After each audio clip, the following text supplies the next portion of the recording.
আয়না ঘর খুলে দেওয়া হয়েছে, গুম হওয়া মানুষগুলো ফিরে পেয়েছে তাদের স্বজনদেরকে। এই আয়না ঘর কি হতো সেখানে?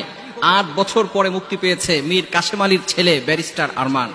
৮ বছর পরে মুক্তি পেয়েছে, তার পরিবারের লোকজন জানতোই না সে বেঁচে আছে নাকি মারা গেছে। কি হতো এই আয়না ঘরে, যেখানে মানুষকে নির্যাতন করা হতো, অন্ধকারে কারাবদ্ধ করে মানুষের ব্রেনকে নষ্ট করে দেওয়া হতো। একজন মানুষ যাতে করে সচল থাকতে না পারে, তার যতগুলো অ্যাবিলিটি আছে, তার ব্রেন ক্ষমতা যা আছে, এগুলো সবকিছু নষ্ট করে ফেলা হতো। খুলে দেওয়া হয়েছে সে আয়না ঘর, আর থাকবে না এই আয়না ঘর। এখানে কোনো আলেমকে আর বন্দী করা হবে না, অন্যায় ভাবে কোনো আলেমকে আর বন্দী করা হবে না সেখানে। সুতরাং আল্লাহ তাআলা আমাদেরকে স্বাধীনতা দিয়েছে, আমরা মুক্ত হয়েছি এই অত্যাচারী শাসক থেকে। আল্লাহ তাআলা আমাদেরকে স্বাধীনতা দিয়েছেন। সুতরাং এই আয়না ঘরে অত্যাচার করা হতো, জুলুম করা হতো, নির্যাতন করা হতো।